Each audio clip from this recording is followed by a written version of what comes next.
This is insane. This is insane. And it cost $1 billion to shoot all these down. As more information is coming out about this, they're discovering that the entire Gaza attack.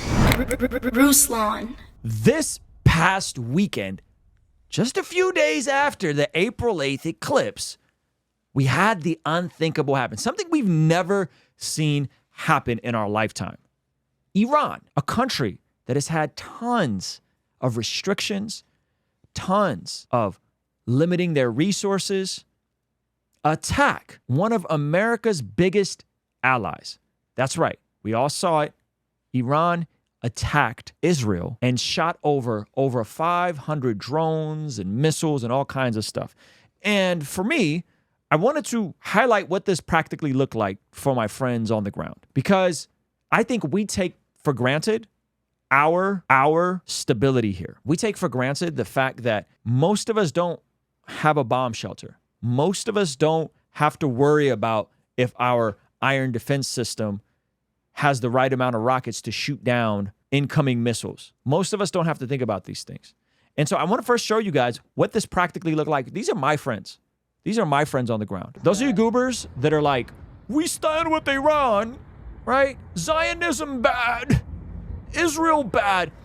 These are my friends in Israel. These are my friends. My Armenian friend, Nicole, who's a journalist, who I've had both of them on the channel before. Okay? This is what they went through. Holy crap. Watch this. I want you to understand the severity of what's actually happening. This is in the middle of the night for them. Okay, they're all over. They're all over. This is over their skyline, guys. They're all, I mean, this looks like a fireworks show. Except it's coming down at you. Yeah. And they're confused why the sirens aren't going off. How are there no why aren't the sirens going off? sirens here in Jerusalem? And we're watching. Where are they? They're going everywhere. Watch this. Like, what's happening? Sirens in Dimona, Arad. Okay. There we go. Most of us will never All right. have to hear one of those sounds in person. This is what happened. And this isn't someone distant. These are friends of mine. This video has a couple hundred views on YouTube. Daniel, it's okay. Come on. Come here, take a blanket. Jeez, dude. Are they missionaries, or why do they live there? Yeah, go down. No, go he's ahead. Armenian, so Okay. so he's from there, right? And she's married to him. She's from New York. So they're the ones that took me all over the Armenian quarter. Shot a video with them. I shot a video with them, Jeez, yeah. Tony. And they're going down to the bomb shelter, getting the kids. Bet you don't got a bomb shelter at your house. Every house in Israel has a bomb shelter. I'm not sure if you guys know that. Why does every house in Israel got a bomb shelter? Oh, because Gaza shoots over rockets all the time. When I was there, they were shooting over rockets.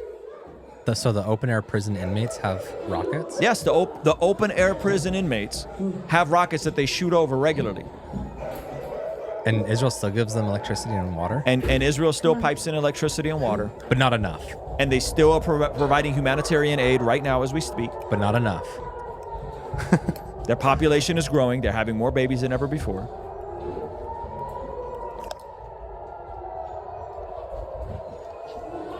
Come on. Sorry. So every house in Israel has a bomb shelter just like this.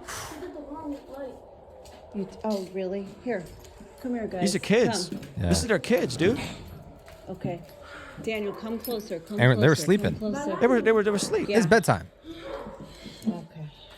I just want you guys to understand the reality of what's happening. And by the way, the U.S. and Israel shot down 99.9% of those missiles. I think a handful of them hit unoccupied airport. Oh, that's good. And the vast majority of them didn't hit any targets. I don't believe anybody was hurt. This is insane. This is insane. And it cost $1 billion to shoot all these down. A billion. What'd it be? $1 billion.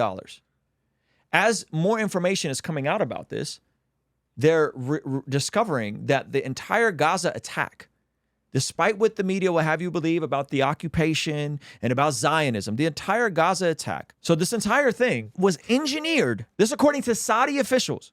Engineered. A member of the Saudi royal family who holds a position in government, has blamed Iran for being behind the war in Gaza and the October 7th attack in order to stop normalization agreements between Israel and Saudi. For those of you guys that don't know, the Abraham Accords, something that Trump championed, that brought immense stability in this region, of these people that never interacted and never talked, are now coming to the table and are now working together. Iran did this situation, engineered, according to the Saudis. Iran is a country that sponsors terrorism, and it should have been stopped a long time ago, the Times of Israel. This came out from Iran. You know, it's There's a young girl who got hit and is fighting for her life. Ben Shapiro said today he named her. So that's tragic that someone was actually hit. I just want to point out Ollie London's comeback to social media. Mm-hmm. Do you know who this is? Yeah, this is the dude that had all that work done and was a transracial woman. And is now like a conservative talking head. Yeah. Oh, because he went back, right? And He detransitioned. Did he find God? Was he? He said he did. I don't know. Okay. Well, shout out to Ollie London. Okay. What a comeback story. So go to the other graphic I had, which is an interesting, spooky prophetic prophecy. This one? About this, yeah. So check out this Bible verse. And in that day will I make Jerusalem a burdensome stone for all people. All that burden themselves with it shall be cut in pieces through all the people of the earth be gathered together against it. So that's a spooky passage from Zechariah saying that eventually everybody will rise against Israel and they won't succeed. They won't succeed. Now, I am not one of those people, just so we're clear, because people will come out and say this nonsense. I am not one of those people that's a dual covenant theology person. I don't believe Jews are saved, but I do believe that God seems to have some sort of covenant with them, that he's still caring for the nation, that they're still...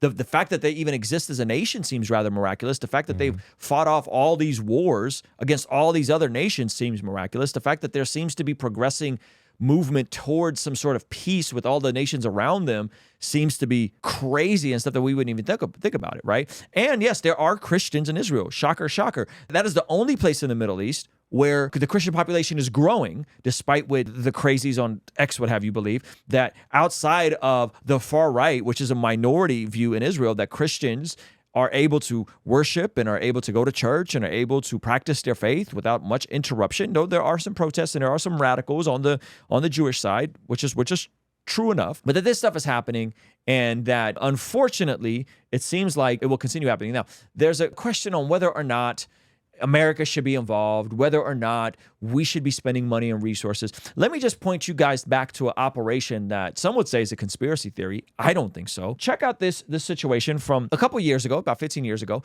I think this is called Stuxnet. Okay. What did Stuxnet do to the Iranian nuclear power? This is when America and Israel got together and did something pretty crazy. Stuxnet was designed to destroy Iran's centrifuges Iran was using to enrich uranium. As part of its nuclear program, most uranium that occurs in nature is the isotope U-238. However, the fissile material used in a nuclear power plant or weapon needs to be made from slightly lighter U-235. The fact that you guys are like, why is this happening? The way Israel and America allegedly work together to slow down the nuclear plant. I'm going somewhere with this, so just bear with me. Nuclear development for them trying to develop a nuclear weapon is crazy. All right, so Stuxnet is a malicious computer worm first uncovered in 2010 and thought to have been in development since 2005. Stuxnet targets supervisory control and data acquisition system and is believed to be responsible for causing substantial damage to the nuclear program. Although neither country has openly admitted responsibility, this is why we say it's all alleged,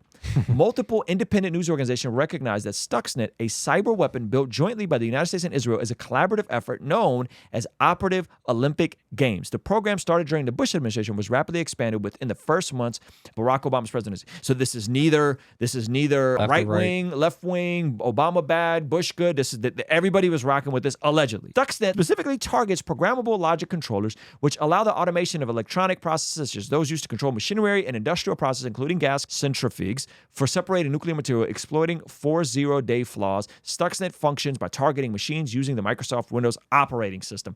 Iran needs Apple. The United States and Israel allegedly worked together to create this virus that was essentially on every single computer in the world so that they can take out Iran's nuclear capabilities by destroying the equipment that is used to farm the uranium. And they made it so sticky and so transferable that it went everywhere. That's awesome. And then eventually got to Iran. And then took out their nuclear. Oh, so it was on some computer cyber warfare, kind of like biological warfare, where it's like we're just gonna get everyone sick. Yeah. And then we're gonna infect everyone's computer. And it's even because we know they're working on a Windows system, apparently.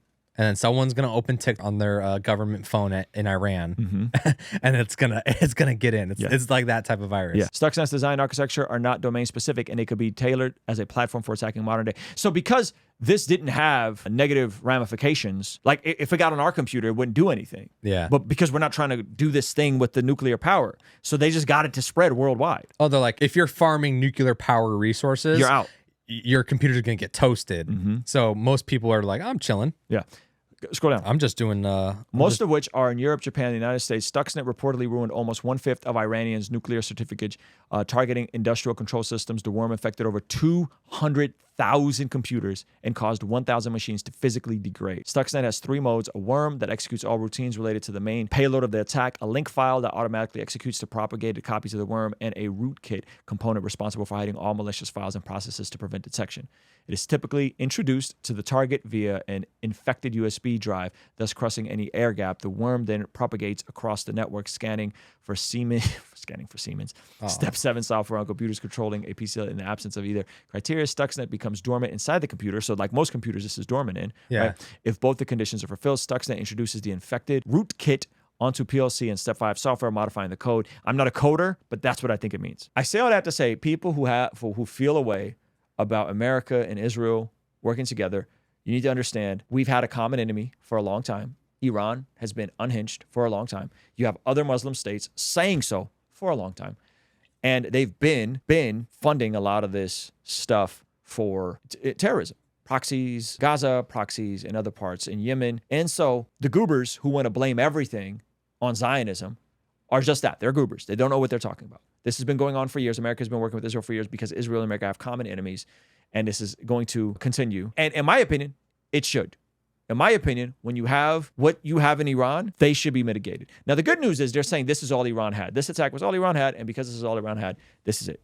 This is it. Now, the thing to keep an eye on is Israel going to retaliate and to what extent? Is Israel going to retaliate and to what extent? Because they have one of the world's most powerful air forces. And if they retaliate, what does that look like? What does that mean? How bad can it be? Iran is already hanging on by a thread because of revolution within the country of their own people aren't satisfied. Iran's own attack allegedly seems to have taken out an Israeli Muslim citizen, which is terrible. Am I tracking this correctly? Yeah, so they basically took out a fellow Muslim. The only badly injured person regarded in Israel in this unprecedented attack by Tehran was placed in intensive care with a serious head injury. The little girl belongs to a Bedouin community, descendants of Muslim Arab shepherds who live in the Negev and are often denied many of the rights granted to other citizens. They hit their own and the same people they're claiming to liberate. This is how stupid they are. We have no shelter who criticize Israel authorities for leaving him and the family at the mercy of rockets and missiles. This is what happens when you send these sorts of rockets. You end up hitting your own people, or supposedly, because there's a whole other conversation on how the rest of the Arab world even views, or specifically how Iran even views Palestinians, and if they actually are just a means to an end, or that they actually care about them. So this is tragic. This is tragic. According to the Bible, that prayer is extremely important in terms of us being transformed from the inside out when we get aligned with God's will. For the Christians watching this channel, I want you guys to implement these spiritual disciplines in your day-to-day life. And the only way I've been able to do this consistently is through writing down my prayers in a prayer journal that does a few things. One, it allows me to reflect and come to God humbly and ask Him to move on my behalf. And 2, it allows me to document my prayers, which ultimately help me remember the very things that I was praying for and see the hand of God tangibly in my life when He answers them. So I would urge you, consider writing down your prayers. It could be in a blank notebook. It could even be on your phone. Or you could check out the one I personally designed and used for my own quiet time and spiritual discipline that I think will be a huge blessing. It's the exact structure and system that I've used for years to pray and be more consistent in my spiritual disciplines. You can pick yours up today by clicking the link in the pinned comment below. All right, I'll see you over there. Peace.